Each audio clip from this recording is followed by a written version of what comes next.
शहीद मदन लाल ढींगरा ਦੇ ਬਲੀਦਾਨ ਦਿਹਾੜੇ ਮੌਕੇ ਭੈਣ ਲక్ష్ਮੀ ਕਾਂਤਾ ਚਾਵਲਾ ਵੱਲੋਂ ਹਾਲ ਗੇਟ ਕਤਵਾਲੀ ਚੌਂਕ ਨਜ਼ਦੀਕ ਭਰਾਵਾਂ ਦਾ ਢਾਬਾ ਵਿਖੇ ਕਰਵਾਇਆ ਗਿਆ ਸ਼ਰਧਾਂਜਲੀ ਪ੍ਰੋਗਰਾਮ। ਇਸ ਮੌਕੇ ਹਲਕਾ ਸੈਂਟਰਲ ਦੇ MLA ਡਾਕਟਰ ਅਜੇ ਗੁਪਤਾ ਅਤੇ ਅੰਮ੍ਰਿਤਸਰ ਦੇ ਮੇਅਰ ਕਰਮਜੀਤ ਸਿੰਘ ਰਿੰਟੋ ਅਤੇ ਹੋਰ ਪਤਵੰਤੇ ਸੱਜਣ ਹਾਜ਼ਰ ਸਨ। ਪੰਜਾਬ 24 ਨਿਊਜ਼ ਤੇ ਅੰਮ੍ਰਿਤਸਰ ਤੋਂ ਵਿਸ਼ਾਲ ਸ਼ਰਮਾ ਦੀ ਰਿਪੋਰਟ।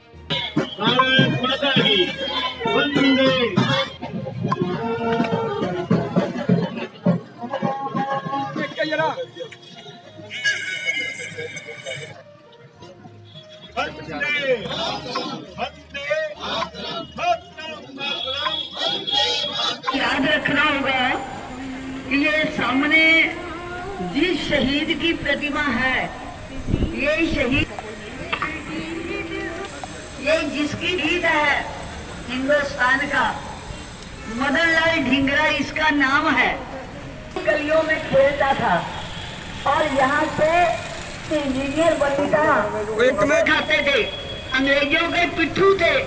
भारत माता टोडी बच्चे होते हैं, हम बचपन में नारा लगाते थे टोडी बच्चा हाय हाय, आज आपको पता ही नहीं। जिसने लंदन की छाती पर बैठ करके कर्जन वाइली को ठंडा कर दिया। कर्जन वाइली भारतीय विद्यार्थियों को तंग करता था, अपमानित करता था।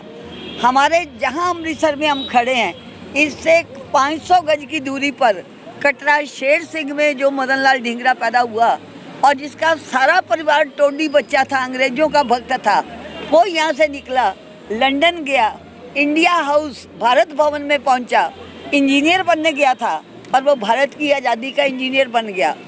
और वहाँ वीर सावरकर जी के संपर्क में, श्याम जी कृष्ण वर्मा के संपर्क में आकर के वो ऐसा क्रांतिकारी बना जिसने एक बात कही कि सुनो दुनिया वालों, फांसी पर चढ़ने से पहले कहा मैं हिंदू हूँ, हिंदू होने के नाते मेरी भारत भूमि का अपमान भगवान राम जी का अपमान है, कृष्ण जी का अपमान है, और मैं एक गरीब लड़का अपने देश को अपने खून के अलावा क्या दे सकता हूँ। मैं फांसी पर चढ़ रहा हूँ और आज हिंदुस्तानियों को आवश्यकता है वो मरना सीखें। मरना किसी थ्योरी से नहीं सिखाया जा सकता, मर के सिखाया जा सकता है। और लंदन की पैटर्न विले जेल में जहाँ 1940 में फिर शहीद उधम सिंह फांसी पर चढ़े, उस पैटर्न विले जेल में अपनों से दूर कोई फूल माला नहीं, कोई जिंदाबाद नहीं, भारत की आज़ादी का परवाना दीवाना ये मेरा मदन लाल ढींगरा ये फांसी पर चढ़ा। एक इसके हाथ में गीता थी और वंदे मातरम का नारा था। अफसोस हमारी सरकारें इसके लिए आदर वाला सत्कारपूर्ण जो स्मारक था इसके घर में नहीं बना सकी। मुझे खुशी है कि हमारी वर्षों की लड़ाई के बाद अब गोलबाग में इसका स्मारक बनना शुरू हुआ है, जो 30 सितंबर तक पूरा हो जाएगा। शहीद को अपने घर में जगह नहीं मिली, क्यों? क्योंकि इसके परिवार में कोई MP MLA नहीं बना जिसके वोट सरकार को चाहिए हो। आज की सरकार ने भी इसके लिए अभी तक कुछ नहीं किया। हर वर्ष अमृतसर में बहुत बड़ा सरकारी फंक्शन होता है, लेकिन आज भगवंत मान की सरकार ने अमृतसर में राज्य स्तरीय बड़ा फंक्शन नहीं किया। केवल डिप्टी कमिश्नर के दफ्तर में एक रस्म निभाई जा रही है। पर याद रखो मदन लाल ढींगरा अमृतसर की, पंजाब की, हिंदुस्तान की नई पीढ़ी तेरा नाम लेके देश पर कुर्बान होगी, देश की आज़ादी को बचा के रखेगी। जय हिंद। ਅੱਜ बड़े महान शख्सियत मदन लाल ढींगरा जी का अज पुण्य तिथि के उत्ते साडे वड्डे भैन जी भैन लक्ष्मी कांत चावला जी एक्स मिनिस्टर पंजाब, उन्होंने वो हर साल ही इन्हों का मदन लाल ढींगरा जी का जोड़ा पुण्य तिथि के उत्ते उन्होंने याद करते हैं, उन्होंने श्रद्धांजलि देंदे ने। और भैन जी ने मैनू अज इत्थे कल फोन आया सी तुसी भी आओ, तो मैं आया तो बड़ा अच्छा लगा मैनू आके। मदन लाल ढींगरा जी एक बहुत महान क्रांतिकारी होए है। 17 अगस्त 1909 ਦੇ ਵਿੱਚ ਉਹਨਾਂ ਨੂੰ फांसी लगा दी गई सी। वो बड़े अच्छे परिवार के एक बच्चे ਸੀਗੇ। ਉਹਨਾਂ ਦੇ फादर ਜਿਹੜੇ ਸੀਗੇ ਉਹ रिनाउंड सिविल सर्जन ਸੀਗੇ उस टाइम ਤੇ। अगर वो चाहते तो वो भी बड़ी ऐश परस्ती की जिंदगी बतीत कर सकते ਸੀਗੇ, मगर उन्होंने ये वाला ਜਿਹੜਾ ਰਾਹ ਸੀਗਾ कुर्बानी वाला राह चुनिया। उन्होंने पता ਸੀਗਾ कि गोली मारन तो बाद ਜਿਹੜੀ है उन्होंने किधरे ना किधरे फांसी की सज़ा होएगी। सो फांसी की सज़ा की परवाह ना करदिया होया अपनी जान के उत्ते खेल जाना ये कोई आसान काम नहीं है।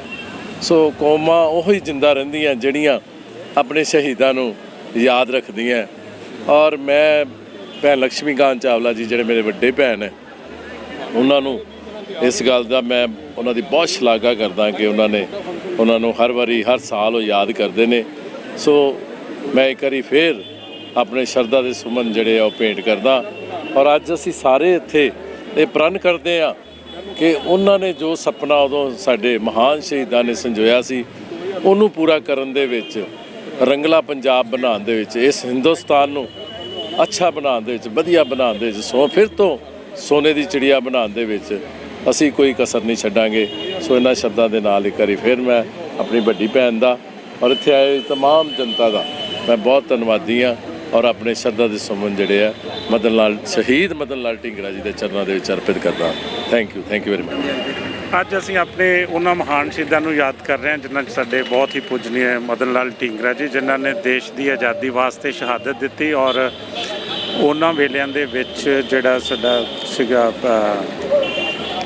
ਵਿਲੀਅਮ ਹਟ ਕਰਜ਼ਨ ਨੂੰ ਮਾਰ ਕੇ, ਔਰ ਜਿਹੜੀ ਇੱਕ ਪੰਜਾਬੀਆਂ ਦੇ ਵਿੱਚ ਉਹਨਾਂ ਨੇ ਇੱਕ ਆਜ਼ਾਦੀ ਦੀ ਭਾਵਨਾ ਜਿਹੜੀ ਉਹ ਪ੍ਰਗਟ ਕੀਤੀ ਸੀ ਔਰ ਆਜ਼ਾਦੀ ਲੈ ਕੇ ਦਿੱਤੀ। ਅੱਜ ਉਹਨਾਂ ਆਪ ਵੀ ਸ਼ਹਾਦਤ ਦਿੱਤੀ। ਅੱਜ ਉਹਨਾਂ ਦੀ ਸ਼ਹਾਦਤ ਨੂੰ ਯਾਦ ਕਰਦੇ ਹਾਂ ਸਾਡੇ ਪੂਜਨੀਏ ਭੈਣ ਜੀ ਲక్ష్ਮੀ ਕਾਂਤ ਚਾਵਲਾ ਜੀ ਵੱਲੋਂ ਇੱਥੇ ਹਰ ਸਾਲ ਜਿਹੜਾ ਇਹ ਸਮਾਗਮ ਕੀਤਾ ਜਾਂਦਾ। ਇਹਦੇ ਵਿੱਚ ਆ ਕੇ ਅੱਜ ਅਸੀਂ ਵੀ ਆਪਣੇ ਸ਼ਰਧਾ ਦੇ ਫੁੱਲ ਅਰਪਿਤ ਕੀਤੇ ਨੇ। ਔਰ ਪੰਜਾਬ ਸਰਕਾਰ ਵੱਲੋਂ ਔਰ ਨਗਰ ਨਿਗਮ ਵੱਲੋਂ ਗੋਲ ਬਾਗ ਦੇ ਵਿੱਚ ਜਿਹੜੀ ਕਾਰਪੋਰੇਸ਼ਨ ਵੱਲੋਂ ਜਗ੍ਹਾ ਮੁਹੱਈਆ ਕਰਵਾਈ ਗਈ ਆ ਔਰ ਇੰਪਰੂਵਮੈਂਟ ਟਰਸਟ ਵੱਲੋਂ ਫੰਡਿੰਗ ਕੀਤੀ ਗਈ ਆ, ਉੱਥੇ ਅਸੀਂ ਸ਼ਹੀਦ ਮਦਨ ਲਾਲ ਢੀਂਗਰਾ ਜੀ ਦੀ ਯਾਦ ਦੇ ਵਿੱਚ ਬਹੁਤ ਵੱਡਾ ਸਮਾਰਕ ਬਣਾ ਰਹੇ ਹਾਂ, ਲਾਇਬ੍ਰੇਰੀ ਬਣਾ ਰਹੇ ਹਾਂ ਔਰ ਉਹਨਾਂ ਦੀ ਇੱਕ ਬੜੀ ਯਾਦਗਾਰ ਆਲੀਸ਼ਾਨ ਬਣਾ ਰਹੇ ਹਾਂ ਕਿ ਆਉਣ ਵਾਲੀਆਂ ਪੀੜ੍ਹੀਆਂ ਨੂੰ, ਸਾਡੇ ਬੱਚਿਆਂ ਨੂੰ ਉਹਨਾਂ ਦੀ ਸ਼ਹਾਦਤ ਦਾ ਪਤਾ ਲੱਗੇ ਔਰ ਕਿਸ ਮੁੱਲ 'ਤੇ ਅਸੀਂ ਆਜ਼ਾਦੀ ਲਈ ਉਹਦਾ ਪਤਾ ਲੱਗ ਸਕੇ। ਅੱਜ ਤੁਹਾਨੂੰ ਸਭ ਕੁਝ ਢੀਂਗਰਾ ਜੀ ਬਾਰੇ ਭੈਣ ਜੀ ਨੇ ਦੱਸਤਾ, ਮੈਂ ਬਹੁਤਾ ਕੁਝ ਨਹੀਂ ਕਹਿਣਾ। 1909 'ਚ ਸਾਰਿਆਂ ਨਾਲੋਂ ਪਹਿਲਾਂ ਸ਼ਹੀਦ ਹੋਇਆ ਤੇ 2009 'ਚ ਜਦੋਂ ਭੈਣ ਜੀ ਮੰਤਰੀ ਸੀ, ਇਹਨਾਂ ਨੇ 10-20 ਸਾਲ ਦੀ ਲੜਾਈ ਲੜ ਕੇ ਇਹਦਾ 100 ਸਾਲਾ ਮਨਾਇਆ। ਅੰਮ੍ਰਿਤਸਰ ਬੱਸ ਸਟੈਂਡ ਦਾ ਨਾਂ ਰਹਾਇਆ, ਨਰਸਿੰਗ ਕਾਲਜ ਖੋਲ੍ਹਿਆ। ਇਹ ਸਟੈਚੂ ਦੇਖਣ 'ਚ ਤੁਹਾਨੂੰ ਲੱਗਦਾ ਪੂਰੀ ਲੜਾਈ ਲੜ ਕੇ ਲਵਾਇਆ। ਉਸ ਤੋਂ ਬਾਅਦ 20-25 ਸਾਲ ਉਹਦੇ ਸਮਾਰਕ ਵਾਸਤੇ ਲੜਾਈ ਲੜੀ। ਅੱਧੀ ਰਾਤ ਚੋਰਾਂ ਵਾਂਗੂ ਲਗਾਇਆ, ਚੋਰਾਂ ਆ ਕੇ ਨੇ ਸਟੈਚੂ ਲਵਾਇਆ ਇੱਕ ਸ਼ਹੀਦ ਦਾ। ਫਿਰ ਹਰ ਸਾਲ ਸਰਕਾਰੀ ਫੰਕਸ਼ਨ ਇਹਦਾ ਅਲਾਟ ਕਰਾ, ਜੇ ਸਮਾਰਕ ਬਣ ਰਿਹਾ ਅਗਲੇ ਮਹੀਨੇ ਤਿਆਰ ਹੋਏ ਨਾ। ਪਰ ਇੱਕ ਚੀਜ਼ ਅੱਜ ਦੀ ਸਰਕਾਰ ਤੋਂ ਬੜੀ ਨਿਰਾਸ਼ਾ ਹੋਈ ਸਾਨੂੰ ਕਿ ਜਿਹੜਾ 2009 'ਚ ਭੈਣ ਜੀ ਨੇ ਹਰ ਸਾਲ ਸਰਕਾਰੀ ਵੀ ਕਰਵਾਇਆ ਸੀ, ਹੁਣ ਤੱਕ ਪਤਾ ਲੱਗਾ ਕਿ ਅਜੇ ਤੱਕ ਜਿਸ ਤਰ੍ਹਾਂ ਅੱਗੇ ਭਾਵੇਂ ਛੋਟਾ ਮੋਟਾ ਕਰਦੇ ਸੀ, ਕੋਈ ਫੰਕਸ਼ਨ ਸਰਕਾਰ ਨੇ ਨਹੀਂ ਕੀਤਾ। DCO ਛੋਟਾ ਜਿਹਾ ਜੇ ਲਾਸਟ ਮੂਵਮੈਂਟ ਤੇ ਜਿਹਨੂੰ ਕਹਿੰਦੇ ਜੇ ਸ਼ਹੀਦਾਂ ਨਾਲ ਇਸ ਤਰ੍ਹਾਂ ਹੈਗਾ, ਨਵੀਂ ਪੀੜ੍ਹੀ ਨੂੰ ਅਸੀਂ ਕੀ ਦੱਸਾਂਗੇ। ਪਰ ਚਲੋ ਮੈਂ ਭੈਣ ਜੀ ਦੇ ਸਦਕੇ ਜਿਹੜੇ ਕੁਝ ਸਕੂਲ ਆ ਸ਼ਹਿਰ ਦੇ ਜਿਹੜੇ 10-20 ਸਾਲਾਂ ਤੋਂ 40-50 ਸਕੂਲਾਂ 'ਚ ਮਿਹਨਤ ਕਰਕੇ ਨਵੀਂ ਪੀੜ੍ਹੀ ਨੂੰ ਆਪ ਜਾ ਕੇ ਦੱਸਿਆ ਜਿਹੜਾ ਕੰਮ ਸਰਕਾਰ ਦਾ ਸੀ। ਸਰਕਾਰ ਨੂੰ ਹੁਣ ਵੀ ਚਾਹੀਦਾ ਕਿ ਜੇ ਹੁਣ ਸਮਾਰਕ ਬਣ ਗਿਆ, ਬੋਤਲ ਲੱਗ ਗਏ ਆ, ਨਵੀਂ ਪੀੜ੍ਹੀ ਨੂੰ ਚੇਤਨਾ ਆ ਗਈ, ਸਰਕਾਰ ਤੇ ਜਾਗੇ। ਜੇ ਸਰਕਾਰਾਂ ਨਹੀਂ ਜਾਗਣਗੀਆਂ ਤੇ ਮੁਲਕ ਪਿੱਛੇ ਕੌਣ ਸ਼ਹੀਦ ਹੋਏਗਾ? ਮੇਰਾ ਤਾਂ ਇੰਨਾ ਹੀ ਕਹਿਣਾ।